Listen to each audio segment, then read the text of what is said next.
How's it going, everybody? Welcome to the Two Bros Sports Podcast. I'm your host, Hunter Smith. I'm here with my brother and co-host, Dakota. How you doing, Dakota? Not too bad. Just walked in literally home from work. So trying to get this cranked out. You got some volleyball you want to go watch tonight. And we'll Yep. crank this out right now. Just for the record, we are recording at 5:19 on Wednesday, October 12th. So if any news happens between now and Sunday, go. Can't do anything about it. Yeah. Yeah. Got some college volleyball tonight. Got to go watch. So today's episode's over the NFL. And we're gonna hop straight into it here with the pop and flops of the week for week 5. If you don't know how it works, there is 3 pops, 3 flops. A pop essentially somebody who went off last week, and a flop somebody who should have performed way better. We'll pick one and post a poll on Twitter for you to go and vote who you would have chose. Starting off with the pops here, Taysom Hill, Austin Eckler, and Travis Kelce. Taysom Hill, of course, with 9 rushes, 112 yards, 3 touchdowns, and 34.08 fantasy points. Austin Eckler had 16 carries, 173 yards, 4 receptions for 4 targets, and 26 yards receiving for 2 touchdowns and 35.9 fantasy points. And Travis Kelce with a good week, 7 receptions, 8 targets, 25 yards, 4 touchdowns, though, all in the red zone there, 33.5 fantasy points. Who is your pop of the week, Dakota? Well, for me, it's Kelce. And there's some bias coming in. Yes, I'm sorry. But they needed every single one of those touchdowns. And thank goodness for Travis Kelce, because that's the reason they won that game. And the fact, and some questionable coaching decisions. And we'll talk about other things later that happened in that game. But for me, it's Kelce. Taysom Hill played great. New Orleans needed all of that from him. And then Eckler was on my fantasy team. Didn't do me any good. But no, it's Kelce for me. 4 touchdowns by a tight end. Just not something you see every day. Yeah, Kelce had a good week, but I mean, obviously not a lot of receiving yards, but the 4 touchdowns all in the red zone. Apparently, they just did not want to cover him in the red zone. I don't know what they were doing. But for me, I'm going to go with Austin Eckler. He had a great week. I mean, 16 carries, 173 yards. I mean, 2 touchdowns. I think Austin Eckler had an amazing week, and I think he's going to build off of that, actually. I think he's going to start to be a lot more consistent here going into the midway of the season, so we'll see. Flops, the 3 contestants for flop of the week. You don't want to be a contestant for it, but here you are. A.J. Brown, Christian Kirk, and the Lions offense.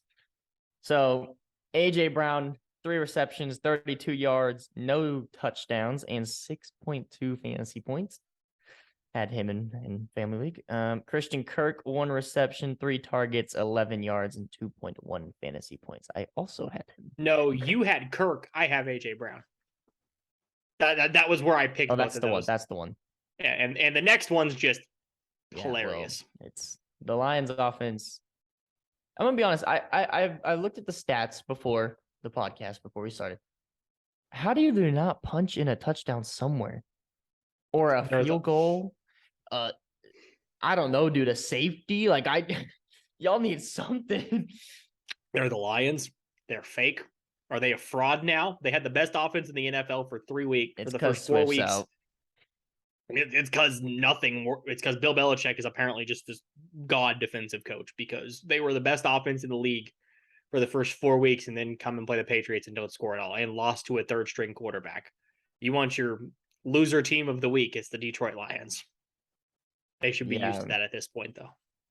Yeah, they're good. They're going to be my choice for flop of the week. How much I wanted to pick the other 2, but especially Kirk with fantasy. But the Lions, I just don't know how you don't score a touchdown. Jared Goff didn't even throw for that bad. Well, I had Goff, so if you want to know where my spike comes from. 29 yards. So. Yeah, well, he still sucked. So the rest of my fantasy team was just terrible. My fantasy team was I had a terrible week. Terrible week. It was. So is yours the Lions offense as well? Yes, mine is also the Lions offense, in case you didn't know. I put those in. I could have just put the Lions offense, and we probably could have just went with that and ran with it. Yeah, it was not good for Detroit this last week. Next topic is fantasy football. Look over how our teams did this week. I won 248.6 to 212.1. Again, the scoring is different compared to normal. We like to score points. I'm now 3-2. I'm second in the West, so I think it's top two makes the playoffs. Yeah, top two. Well, I think it's just top So, 4 teams. So right now you're still a top 4 Mhm. team. So I got smashed 237.1 to it was 188 something. I had by far my worst week of the entire year. Neither one of my yeah, you in did. this league you really need your quarterbacks to perform. Neither one of my quarterbacks did that. I mean, the Ravens still won, but Lamar didn't have a huge day. So that hurt. Goff had a bad week. I got stuck with Khalil Herbert because I was in a rock and a hard place, and maybe Montgomery wasn't healthy. AJ Dillon just isn't playing right now for the Packers. So, and then I lost Rashad Penny on my bench, but I did pick up Kenneth Walker, his backup, who should be their number 1 running back going forward. So that was a big pickup. But no, rough week. It's my first Yeah. loss though. It's my first loss though. So I also called that I was going to lose this game because I probably lost to the best team in the league. I think he's got the best. I think he's got the best team in the league. So I'm not too worried about it. Gonna have one bad week here or there. None of my receivers didn't perform. The only person on my team who did anything was Eckler. So Yeah, well, I will say that this week, Tom Brady and Leonard Fournette definitely helped me. And I did make a trade. I made a very interesting trade. It was it was Raheem Mostert you were trading Mostert and and Pollard for Josh Pollard. Jacobs. Yep, I traded Raheem Mostert and Tony Pollard for Josh Jacobs. Essentially, what I told the person I traded with was that he was 0-4, so just give me him, and he did. So I have Josh Jacobs now. I have him, Kamara, Fournette, and Singletary, and Brees Hall. I am feeling very confident in my running back situation, and honestly, well, the way Christian Kirk's been playing the past couple weeks, I might throw Brees Hall and Josh Jacobs both in the flex and go 5 running backs, see what happens. So Yeah, no, I'm gonna victory lap one of these though. Fournette was my pop from last week. My other 2 weren't great because Jamar Chase couldn't catch a touchdown. But you had Aaron Rodgers, so I'm sorry. yeah, Kyler played just fine after he threw an interception on his first pass of the game, and then slid down too early, and the Cardinals basically choked away tying the game with the Eagles. But no, yeah, yeah, we both weren't too bad last week. We weren't too bad win loss wise. We were about even last week. I think you might have got me by a game or 2. I haven't added it up yet, but yeah. Fantasy teams, obviously, I had a decent week. You had a rough one. See what happens next week. very much so. And we would have 3 questions, but part of it's I'm in a rush, and the other part is this could take a while. As you can see, you probably already know where this is going, but we will talk about the roughing the passer penalties. Now, this is obviously a huge topic. Twitter was exploding, specifically in the Chiefs game, when Chris Jones, right? Is Chris Jones? Yeah, it was Chris Jones. I'll Jones. say. And yeah, I'm still mad. We won the game, and I'm still mad. One of my favorite tweets from the whole thing was Chris Jones is the first person in NFL history to record a roughing the passer penalty while holding the football. Yeah, that's everything. That one and the Tom Brady one that might have cost Atlanta a chance to win the game. Like Atlanta would have had a shot to win the game if that turns out differently. So I feel bad for defensive linemen right now. I wouldn't know what to do. Like Chris Jones had no choice. Like he braced with his left arm. Where else is that weight supposed to go? He's holding the football. Do you want him to drop the football and so he can take all of his weight off? Is that what you want? Because they clearly didn't see that he had the football. So and then the Brady one was just egregious. That's a normal sack. You see that happens every game. Like quarterbacks get spun down like that all the time. I get it now. We're being way more careful now with everything that happened to Tua. But that's just a sack. That's a sack. Like, I feel bad for Atlanta. Like, the Chiefs at least won their game. Atlanta didn't. Like, they had a chance. Yeah, they did. And I think they have a bigger chance if that penalty doesn't happen. Exactly. And thankfully the Chiefs won, or I would be even more upset. And I've calmed down a little bit. You should have seen me Sunday night. Or Monday night when all this was going on. Oh, it was not pretty. I don't get it. I don't get too upset about stuff like that, but that was a moment that completely would have shifted the momentum of that game even more than it already was shifted. Exactly. Because instead of having to kick thank goodness our backup kicker that we picked up off the street made a 59-yard field goal. But the Chiefs have the ball there with 1 minute and 8 seconds left and 2 timeouts on the Raiders' 40-yard line, and the Raiders don't get those 3 points that they got. Like, that completely changes the complexion of that game. Kansas City could have legit went down and scored right there and then turned around and went out a half and scored again. I don't remember what they did on the first. I think they marched down the field and scored a touchdown on the first drive of the second half. But yeah, I could be wrong. I saw the clip of Stephen A. and he's literally saying, I don't remember the exact quote or anything. There's a 1.5-minute long video, but he is literally talking about how we should just put a flag on the quarterback, and when the defensive lineman comes up there, just hold him, just touch him, and 2-hand touch for the quarterbacks. And I will tell you who was popping off on Twitter. Micah Parsons. Oh, Micah Parsons was having a heyday. Going insane on Twitter. Here's a few of them. The NFL is terrible. Change the rules or just make the league 7-on-7. How can we 7-on-7 would be fun. How can we play football with this poop? NFL, speak up. They want us to play like we playing in the Pro Bowl. That one got me. Micah Parsons was having a good time. He was horrible play call. I mean, Twitter was exploding. Yeah, and Twitter was tuning in, and Twitter was on fire. Twitter was on fire. No, yeah, they did go down and score that first drive. So it's a huge swing. It was a huge swing. Yep. Who knows what momentum does if that sack actually happens? But that's 2 now that Chris Jones has kind of got hosed on. The jawing apparently at Matt Ryan that drew a personal foul penalty that cost him the game against the Colts. And now this one, there's nothing. Nothing on this is on Chris Jones. That's the play he was supposed to make. Yeah. That was an outstanding play. He sacked him and took the ball away from him. What else do you want the man to do? Like, he's doing his job. And then you're telling him, nope, that's a penalty. Okay. I saw the flag and lost it.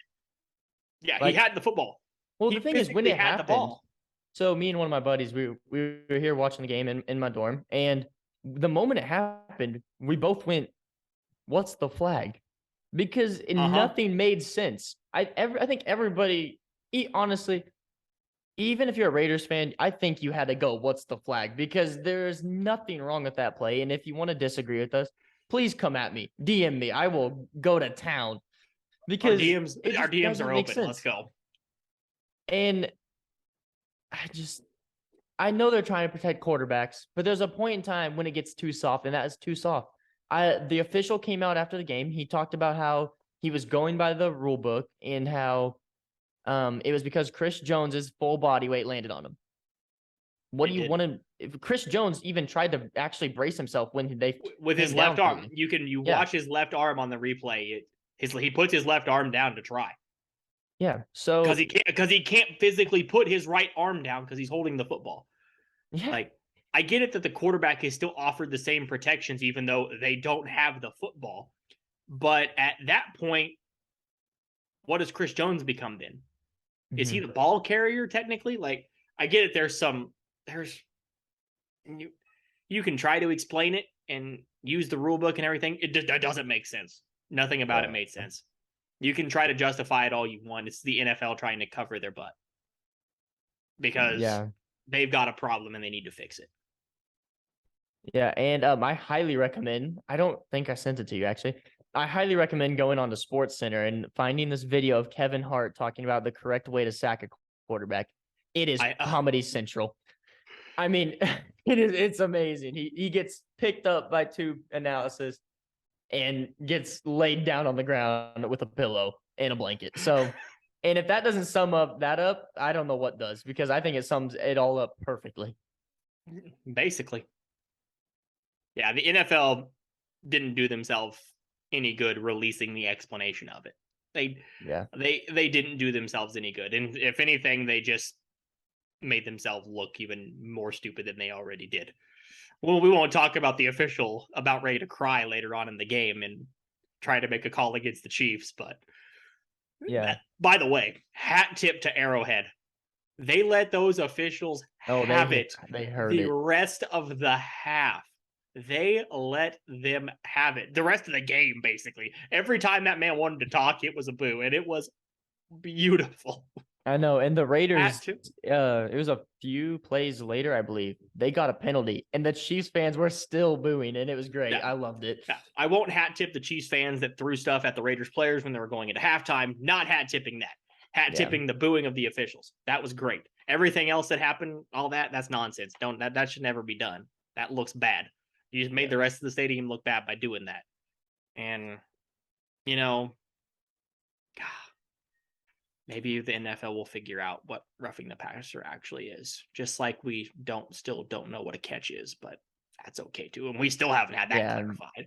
Yeah. Like now, there was a lot of the Devontae Adams. Oh yeah, there we go. Yeah, because I thought it was a catch, but I did not think it was a catch. The ball moved after that second foot came off the ground. He lost control. But he lost control of the football. The NFL they've got to figure out what the rules are. Apparently, is it 3 points for a field goal, or is it 1? Like, I don't know. Are you sure that was pass interference? Was it or was it not? Yeah. God, that was awful. The year that you could challenge pass interference. Oh my gosh, it had to be so blatantly obvious to overturn it. Mm-hmm. Like, God, those were the stupidest reviews because they were never getting overturned. And so something else, just we can just cover quickly. I figured we would have later on, but just quickly here, the Devontae Adams pushing the cameraman over. Granted, maybe the cameraman should have waited for him to walk through. I don't know how much room there was in between there, but I mean, he moved that cameraman out the way, though. I will tell you that. That man got moved out the way. That he did. And Devontae Adams is not a small human. Yeah, but Devontae Adams probably looking at a 1-game suspension or some type of fine. He got charged with it's some misdemeanor. Some misdemeanor he got charged with. Yeah. Yeah, because the cameraman took it to the Kansas City police and stuff. So we'll have to see what happens there. We'll keep you updated. Probably not till next week, but because since we won't, unless we get notification during this. But during this that it's happening. But yeah, no, I haven't seen anything really about him. Yeah, really since that came out this morning, and nothing's really come of it since then. Yeah, and I shout out to Devontae Adams, though, going on to Twitter basically immediately after the game and apologizing.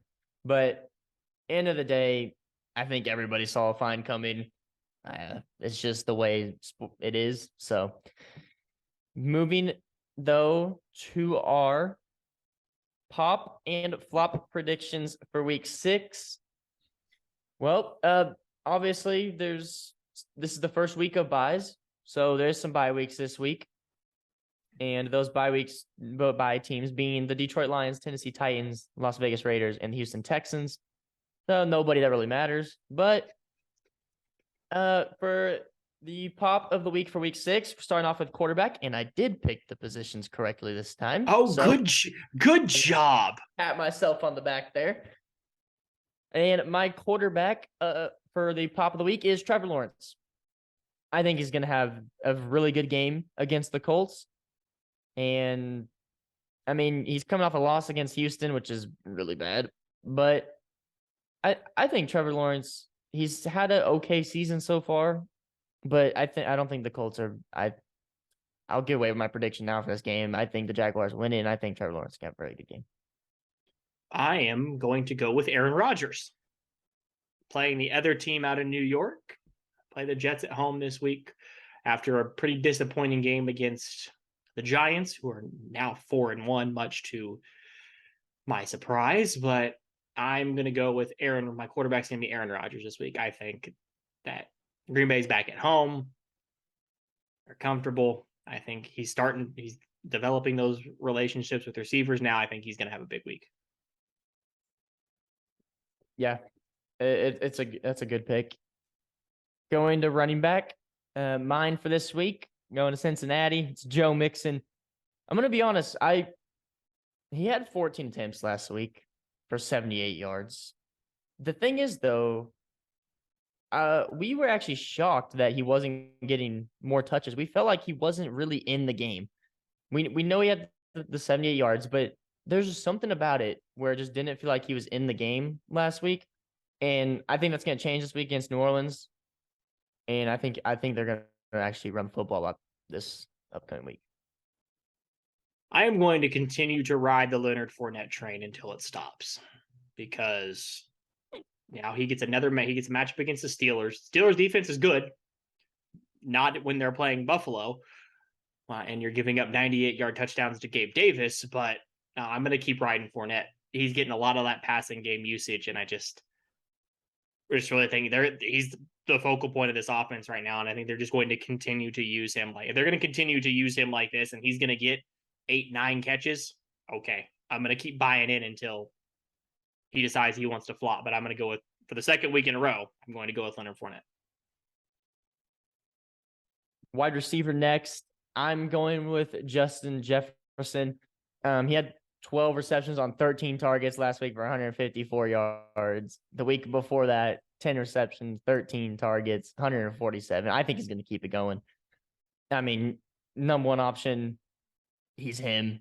They played the Dolphins, which doesn't have the best defense in the world. So I'm going Justin Jefferson. I think he's going to keep this going. I think he'll have over 100 yards again. I am going to go with CeeDee Lamb. I think this is going to be a competitive game. They play the Eagles on Sunday night. But I think they're going to need to throw the football more than what they did against the Rams. They're not going to be able to lean on that running game as much. They might be behind. That Dallas defense is legit. But I think they're going to have to throw the ball more. And they came out today and said it looks like it's going to be Cooper Rush again. One more week without Dak at least. And he's got to be the guy. He's the best player on that offense right now. So I think CeeDee Lamb has a big week. I think he breaks 100, might be a lot even with Cooper Rush at quarterback, since they don't throw it a ton. But I think he's at least 80 and a touchdown, maybe 90 and a touchdown. Yep. Flops of the week, the predictions here for week 6. Also got these positions correct. So mine this week, I'm going to go with Carson Wentz. This man is garbage. He got thrown under the bus by his own coach. A reporter asked the coach, why do you think the teams in the division are farther ahead at this point? And Ron Rivera didn't even hesitate and said quarterback. I mean, there was no hesitation. It was maybe a half a second in between the reporter finishing the question. So I think it's got to be Carson Wentz. He's just not good enough. Yeah, he can start on the Commanders, but you're 1-4 and you've thrown 6 interceptions. You're 30th in the league in interception. He's not good enough. I think he'll have a bad week against the Chicago defense.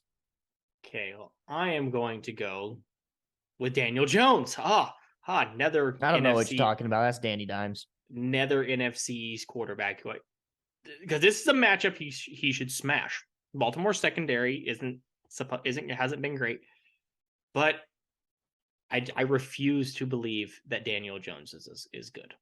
I refuse to believe it. I will lean into my mic a little bit more. I refuse to believe that the Giants are this good. I just don't think he has a good week. I think the Ravens give them problems, and I think the Ravens blow the Giants out. Spoiler alert, I think the Ravens blow the Giants out. I mean, yeah, I mean, it could happen, but we'll see. For running back, I'm going with Christian McCaffrey. I think he's gonna have a really bad week. I think it's gonna be a really tough time against the Rams, and I just don't. Aaron Donald's on the line, and this defense is just so good. It's just Aaron Donald's on the line. That's it. That's all you needed. And Jalen, no, I don't think he's got a very good game this week. Last week, 14 attempts, 54 yards.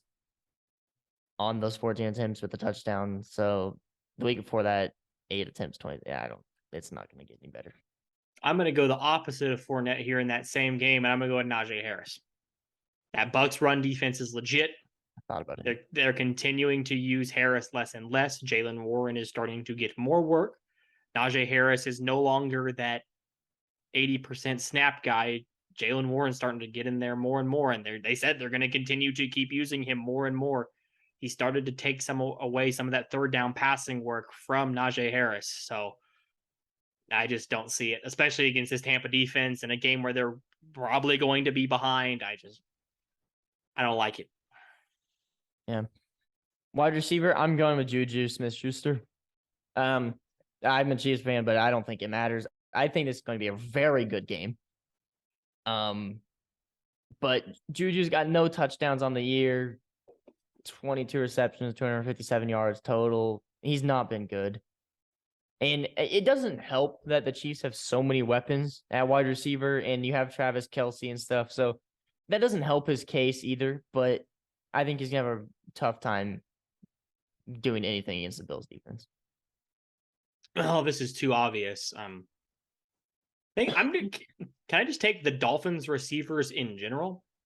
Like, can I just pair Tyreek Hill and Jalen Waddle together and take them as a pair? Because as of right now, Skylar Thompson is their starting quarterback. Skylar Thompson was a starting shout out K-State. He was starting quarterback at K-State last year, but I think they're going to try to run the ball a lot. I think they're going to try to shorten this game. I don't think they're going to get near as much work. Now, one of them could pop off for a long touchdown. Either one of them could do that. That's more likely to be Hill. So, okay, I'll take it down. I'm just going to take Jalen Waddle. I'm going to say at least under 7 fantasy points. I think if you have Jalen Waddle, you're expecting plus 10 just about every week. So I think he doesn't get much over 7. So, and that's, again, Minnesota's not bad. Minnesota's 4-1. I don't get how this is with Skylar Thompson. It's only a 3.5 point spread. I think this is a game that Minnesota just dominates because I don't know what Miami's going to do on the offensive side of the ball. Yeah.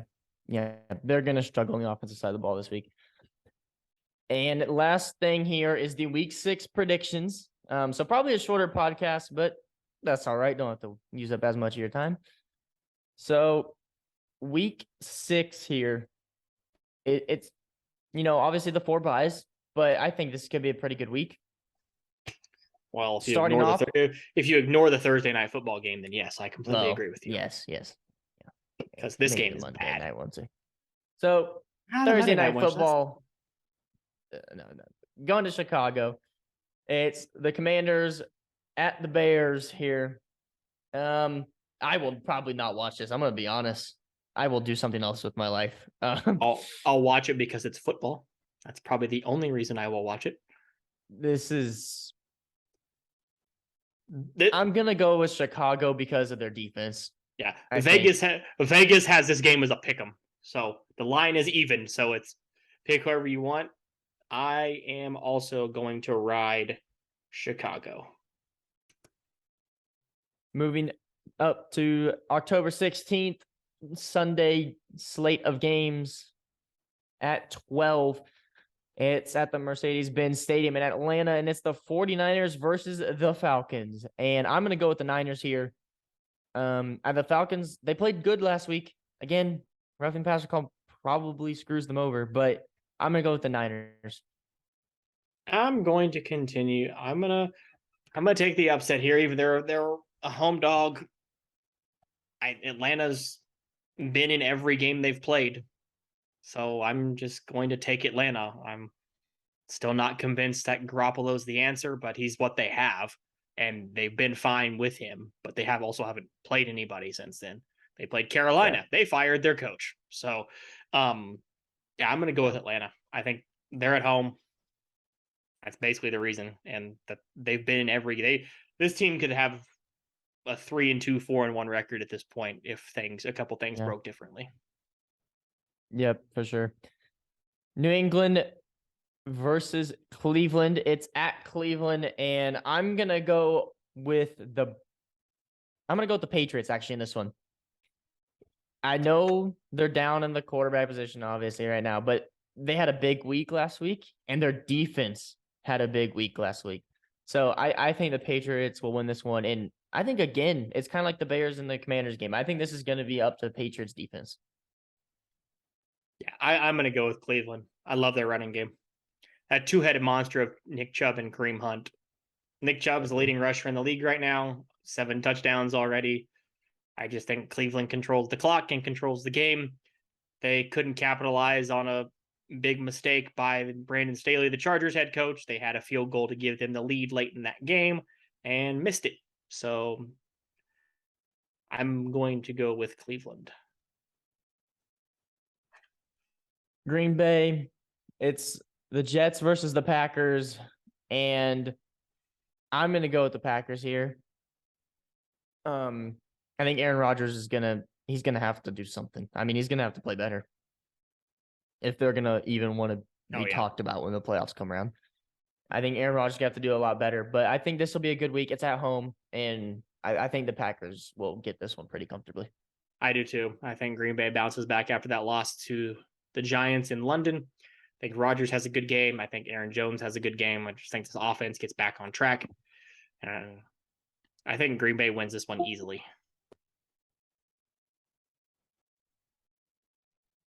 Technical difficulties there. All right, we're good. All right. Jacksonville versus Indianapolis. It's home game for the Colts here. I'm going to go with the Jaguars. I think that kind of goes to my pop of the week. I think Trevor Lawrence will have a really good game. Hopefully Christian Kirk. I'm actually going to keep him in the lineup this week. I don't know who I'm going to bench, but I think this will be a bounce back week for Jacksonville. Yeah, I do. I don't like Indianapolis. Jonathan Taylor didn't practice today. So if Jonathan Taylor doesn't play, they don't win this game. I mean, they didn't do much against Denver, still won.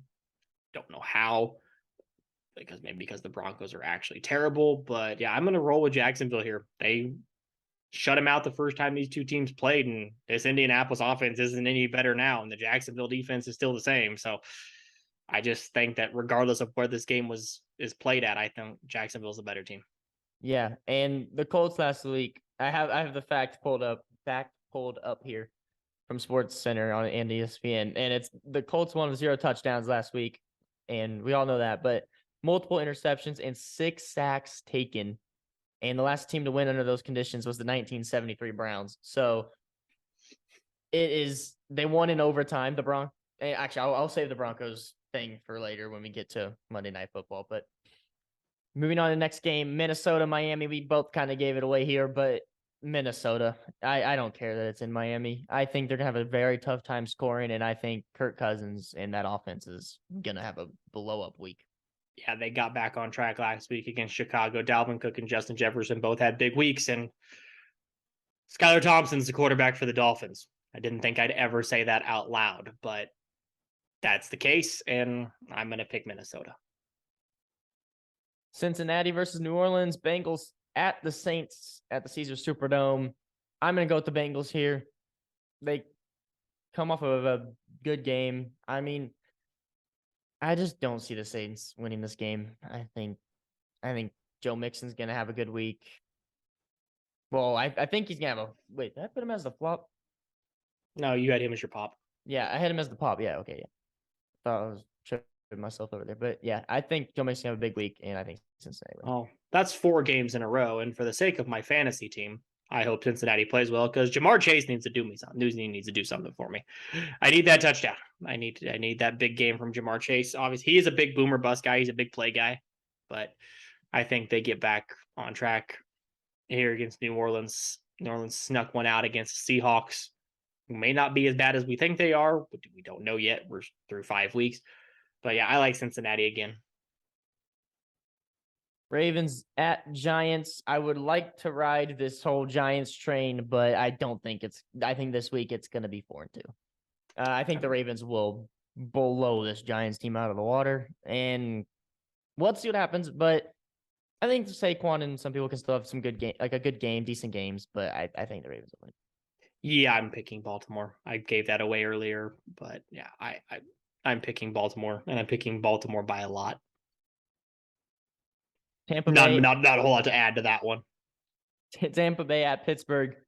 Not a whole lot to add to this one either. Buccaneers, Tom Brady and Fournette, great weeks last week. Tampa Bay all the way. Yeah, this is about as easy. This one and the next one are about as easy as it gets when it comes to actually picking a game, because these games are bad. Yeah. These are games I would not watch. Panthers at the Rams to start off at the 3:05 slate, the two games we have at that time. And of course, Panthers fired head coach Matt Rule on Monday after their 1-4 start to the season. That's not going to help them. So Rams all the way. I would have picked him anyway. So yeah, I like the Rams here. Good bounce back spot after that loss to Dallas. This offense needs to get something figured out. Can't score a whole lot of points, and a lot of guys on this offense, not named Cooper Kupp and Tyler Higbee, not doing a whole lot. Because those are the only two guys on this offense who are doing anything. So they've got to get Allen Robinson going at some point. Yep. Because eventually you're just gonna start triple teaming Cooper Kupp and say, okay, beat me with somebody else. Yeah. Because Robinson's done nothing. And it's not that Allen Robinson's bad. Maybe Allen Robinson is washed at this point. I don't know. Playing in Chicago for so long might do that to you, but no, I think they need to get him going. They're going to have to if they're going to want any shot at a repeat. Because right now they do. I don't even think they're the best team in this division as of right now, the way San Francisco's been playing. But this division is completely wide open at this point. Yep. Cardinals versus Seahawks. Cardinals blowout. I don't even think it's going to be close. I think Kyler Murray's going to have a huge game. I think this whole offense is. Oh, wow. We're going to differ for the first time in a while. I'm going to go with Seattle. Something about Geno this year and the way he's playing, like this offense has been great. Their defense, not so good. Sounds like the Lions, but no, they're at home. That's a home field advantage. They're only underdog by 3 points. So yeah, I'm gonna go with Seattle. All right. After the, good old Zoom 40 minutes, I'm not paying $150. So next one, big, huge game here at Arrowhead. Bills, Chiefs, 325. I am a Kansas City fan, but I will have to say I think Buffalo will win this game. I think after the rough start against the Raiders, we just showed once again that we're a second half football team, and I didn't want to be biased all year, and this is a good game to not be biased. So. Well, guess what? I'm not as unbiased as you. I'm going to pick my Chiefs every week because I think this is the best team in the league. So I'm going to continue to ride the Chiefs. The secondary's got to be better, though. I mean, Josh Allen can pick apart anyone. He just did that to the Steelers, who are a pretty good secondary. And this secondary just got picked apart by Derek Carr and Devontae Adams. So, yeah, I'm going to still pick Kansas City. I think this is going to be a high-scoring game. It's a 54 over/under. That's the highest, one of the highest of the year, if not the highest of the year. So yeah, I'm gonna ride with the Chiefs. Next game, Dallas at Philadelphia. Big test here for the Eagles, specifically for their offense, going up against this Dallas defense that's been so good to start off the season. I'm gonna go with the Eagles. It's in Philadelphia, home game. Cooper Rush, it probably comes to an end, but. Yeah, I think Philadelphia will get this one for the 7:20 game. I'm going with Dallas just for the fact I think this defense is legit. Mm-hmm. I'm going to continue to ride with this defense, and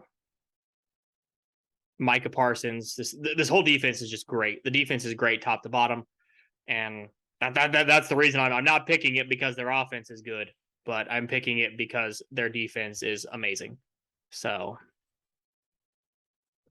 Yep. Monday night game here, 7:15 on ESPN.